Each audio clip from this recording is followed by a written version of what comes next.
Hey everybody, how's it going? It's Constantine III here, and today I wanted to talk to you guys all about the choice that you make when you purchase Blade of the Ruined King or the Ghostblade. So here's a really simplified answer if you don't want to sit through the entire video. Basically, you buy Blade of the Ruined King if there are one or two big tanks on the enemy team, and you buy Ghostblade if you are either ahead early against the enemy, or if they have a lot of squishy targets in the enemy team and not very many big tanks that can stop you. But I imagine some of you are sitting at your monitor just frowning going, I am unsatisfied with this answer. I demand more information. And well, this channel is all about giving you that information so you can make educated decisions in all of your games. So let's jump into the muddy, gritty details and start with Blade of the Ruined King and discuss why that item is good against tanks. Alright, let's talk about the stats on this item because the stats make an item. We'll talk about the unique passives and actives later, but the stats for now are important to look at. Normally, this item sucks on other ADCs because it's just a total clusterfuck of stats if you look at it. There's lifesteal, there's attack speed, there's attack damage. It's kind of all over the place, and really, it's not focused on one stat, which means that it's kind of not going to give you that big of a power spike in one area.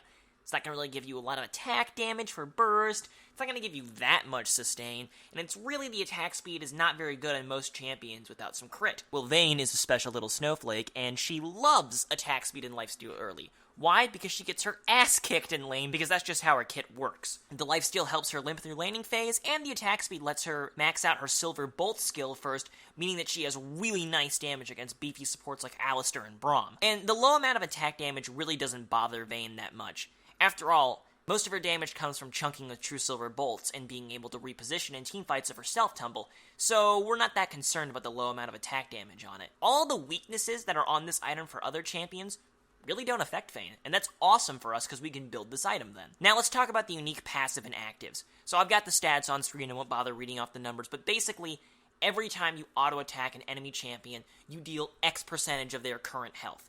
Kinda underwhelming against a squishy target, right? If they only have 100 health, it's only going to deal like 6 bonus damage when you auto-attack them, which is really, really lame. But if they have 3,000 health, that is quite a bit more damage, my friend, and that's going to really start to add up. Also, the activate means that if you have some big beefy tank charging right at you, you can just steal his movement speed and run the fuck away, which is also super, super good for Vayne when she's fighting tanks. Furthermore, even when you're dueling someone with this item, you can actually steal their health and movement speed, allowing you to reposition for a very nice stealth condemn into a wall to help you win any 1v1 in the bot lane, even if you are behind. Furthermore, the lifesteal in teamfights should not be underestimated. If you're getting beat up by a tank, you can actually survive their dive because they tend to do low but sustained damage, which lifesteal is a perfect counter to. Not only that, the extra survivability means that, again, when you're against tanks that are going to dive you, your support has more time to peel for you, which they might not have if you went something like Ghostblade. Now let's talk about the weaknesses of this item. Number one, it doesn't really have that good of a mid-game power spike. Now, what do I mean by a mid-game power spike? What the hell does that even mean? Power spike is kind of a confusing phrase. Essentially what it means is that in comparison to other champions and yourself, you are at a relative point of strength in the game. The best way to understand power spikes is to think about the champion Lee Sin. I want you guys to think about Lee Sin in the early game, right? Levels 1 through 9 are pretty much his strong points. Think about how much damage he does, right? You have all been one shot by a Lee Sin. You're like, damn, that was a lot of damage. But the longer the game goes on, unless they build full AD, that kind of stops to happen, doesn't it? You think to yourself, God, like, he used to be able to one-shot me, but now he doesn't do a lot of damage. What happened? Well, what happened was that he hit a power spike in the early and mid-game. That's how power spikes work. There are points in the game when a champion is relatively stronger or at their strongest point. Lee Sin is at his best in the early game. In the late game, he's pretty much stuck being this kind of off-tank that is a utility champion. And also, think about Vayne. When is Vayne at her scariest? In the late game. So power spikes are just a point in the game when a champion is their strongest. Now that's for champions. Now, items are the same exact thing, except they are unique to every champion, right?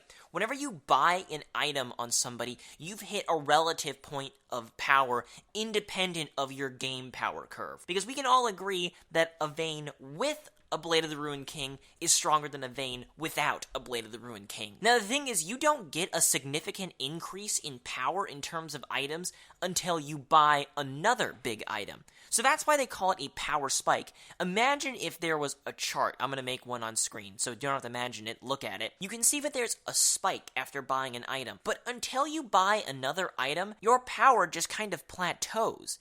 You don't actually gain more power until you gain more items. So after having bought an item, you are at a power spike, and the in-between points are kind of your weak points. But when you are on a power spike, you want to try to get more gold so you can minimize the time in between your two power spikes to hit a second one.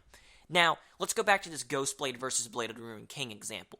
Why do I say that Ghostblade gives a better mid-game power spike than Blade of the Ruined King? Well, if we look at the stats of Ghostblade, the flat armor penetration, the high amounts of attack damage, the great activate for tons of burst damage, it just gives you a lot more power in the mid-game than Blade of the Ruined King does. Ghostblade owes its power spike in the mid-game to its flat armor penetration stat. Now let's think about armor on champions for a second. We all know that the more armor a champion has, the less damage they take from auto attacks. Now, the longer the game goes on, the more armor your enemies are going to have. This is due to two things. Number one, obviously enemies purchase armor, and that's going to give them more armor. We all know that. But also what a lot of people don't tend to think about is that when a champion levels up, they also gain more armor and magic resistance. A Lucian at level 16 will just have 80 armor on him, not because he bought any, but because he just leveled up. And flat armor penetration just takes away a flat amount of armor from somebody, like the name implies. So if you have 80 armor and you have 20 flat armor pen, that character that you're hitting will now have technically 60 armor on them. So let's just tie this back into this idea of the strong mid-game power spike it has. When you buy Ghostblade as a first item in the mid-game, it gives you a huge spike in damage because of the large amount of attack damage and the 20 flat armor pen. Enemies will sometimes only have 40, 30, 50 armor in the point in time when you buy this item, which means that your flat armor pen will be shaving off a tremendous amount of armor from them. Quite literally, if an enemy has 40 armor on them and you buy 20 armor penetration, you are cutting their armor in half. That is a huge increase in damage. This armor penetration is made even more effective because you have this huge increase in attack damage from the Ghostblade. So the instant you buy this Ghostblade, you have a huge spike in damage to squishy targets, which gives you a massive power spike. You will be able to, as you're seeing in these clips, annihilate squishy targets if you get a little bit ahead and get this flat armor penetration, which can let you just snowball a game out of control. What happens to Ghostblade when you hit the late game? Ghostblade is not a good item to have in your inventory in the late game. That flat armor pen starts to mean a lot less when champions get more armor. The active starts to get kind of underwhelming because you already have all those stats from everywhere else, and the big amount of AD just turns it into a worse bloodthirster. Blade of the Ruined King, on the other hand, gives you tons of attack speed, which scales with crit. The lifesteal lets you survive a lot more in fights, especially because you get more attack damage, which makes it more effective. And obviously that on-hit passive and active make it super effective against enemy tanks that have stacked a ton of health. So by now the hope is that you all have a strong grasp as to why Blade of the Ruined King and Ghostblade are good items, when they're good, and what they're good against. So now let's simply review everything real quick so we can all have a strong understanding of when to buy these items. Ghostblade is a strong item against a bot lane that doesn't have a big tank. A good example of this would be a Zyra Ezreal bot lane. You should purchase this item when you think you're confident that you can snowball the game out of control in the mid-game with this big power spike. Because if you bring Ghostblade to the late game, it's not going to be as effective as Blade of the Ruined King. Ghostblade should not be purchased against 2 or more beefy tanks as it won't serve you very well against them. If you do buy Ghostblade, make sure to max Tumble in lane. Tumble plus flat armor penetration against squishy targets means insanely high numbers. Blade of the Ruined King should be purchased if you're concerned about busting through a big beefy tank line. This is usually a good purchase whenever you think you can't snowball the game out of control in the mid-game due to the fact that your team really isn't winning that hard, or you're not confident in your ability to 2v2 the enemy bot lane, even with a big power spike of Ghostblade.